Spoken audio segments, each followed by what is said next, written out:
Hey guys, Fazzy back here, and in today's video I want to show off a new side project that I've just recently started, something that I am calling the Legacy Project.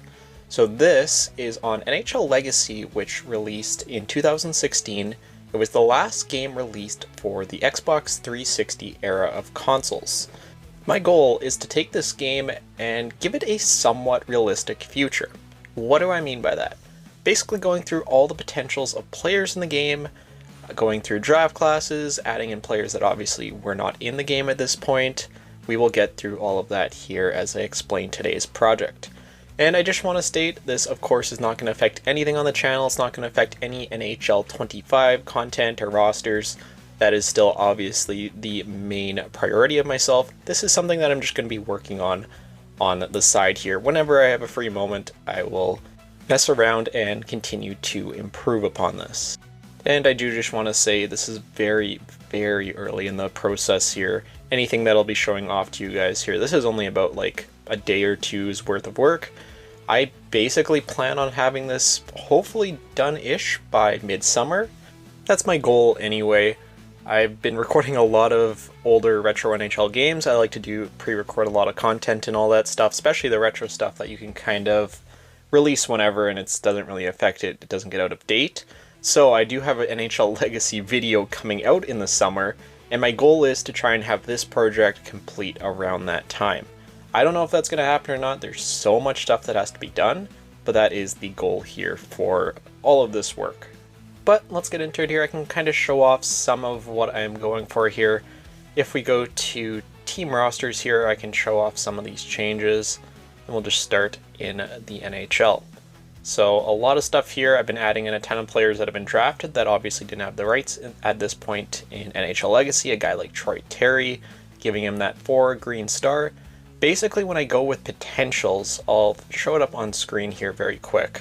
But obviously we had the star system back in this generation of games. So 5 stars is a franchise player, 4.5 stars is an elite player, a top 6 for medium star to goalie is 4 stars, medium top 9 is a 3.5 star, and then 3 star is your bottom 6 players, your 7th defenseman, and your backup goalies. Obviously if it's green it's high, if it's red it's low, and if it's yellow it's just medium potential. But yeah, I've been trying to go through like an Igor Shesterkin. He was drafted in 2014 to the Rangers. He obviously turned out to be their franchise goalie, but he was not in the game for, I don't know, almost like another 6 years at this point, 5-6 years at that point. You have Shesterkin there, you have Sorokin, you have Samsonov, the 3 Russian goalies that did come into the league at this draft. And yeah, it's just about trying to get things more realistic. All the potentials are based on kind of what they got to in real life. So a medium fringe starter for Samsonov, I think that's pretty fair. At points you could say maybe a starter, at points you can say probably a backup. So high fringe there I think works for him. Going to the Wild here, you have a guy like Kirill Kaprizov, who obviously didn't come over for quite a number of years. You have Alex Tuch, who was just drafted in 2014, still in college at this point. He will now be a part of the franchise mode. And still have a lot of guys to go through here in some of these draft classes, but you know, the top ones should be in at this point. You go over to Detroit, you have Dylan Larkin on the game, you have Columbus, you have Zach Werenski. All guys that had been drafted very recently at this point, but as they're in NCAA or the KHL, rights to those players were not available.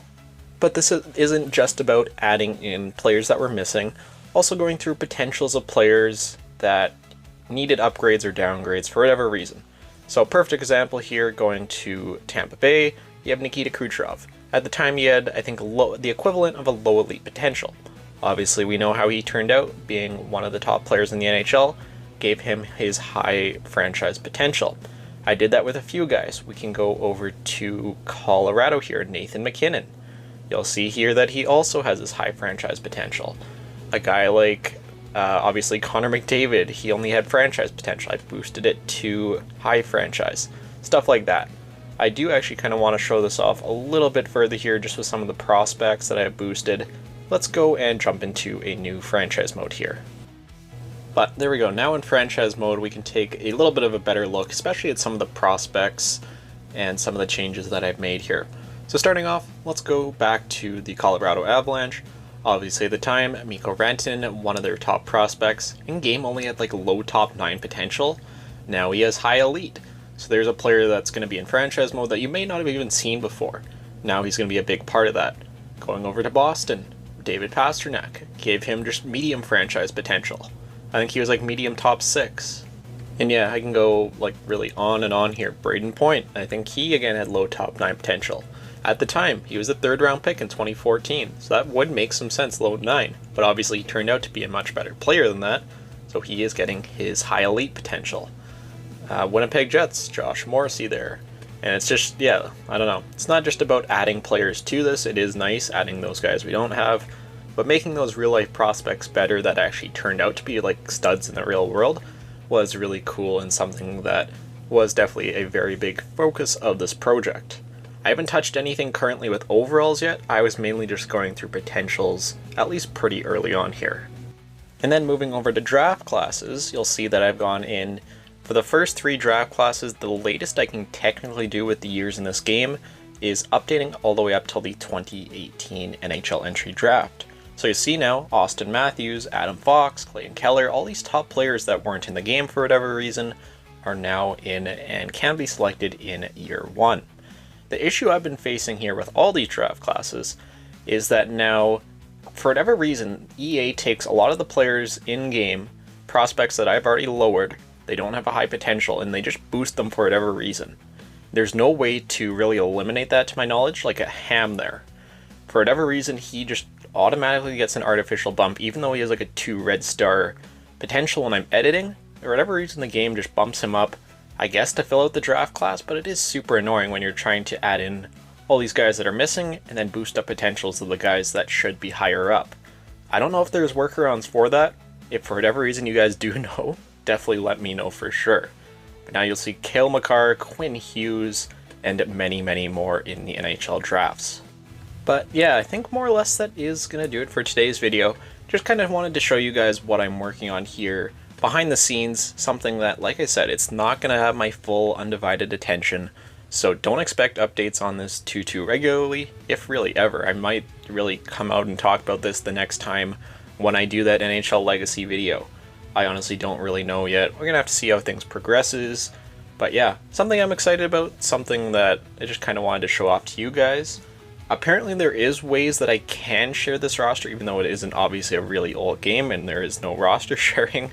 Apparently there is workarounds and ways I can do that by putting it online, something that I'll have to look into as this project nears its end. But I think overall this can be a very cool project, something fun to work on. We're going to have an awesome franchise mode run through as soon as this is done. You know I'm definitely going to be running a series on this on the channel, and we'll get into everything obviously a little bit later on, but I think that'll be a ton of fun. But yeah, that will do it for today's video. I will see you all in the next one.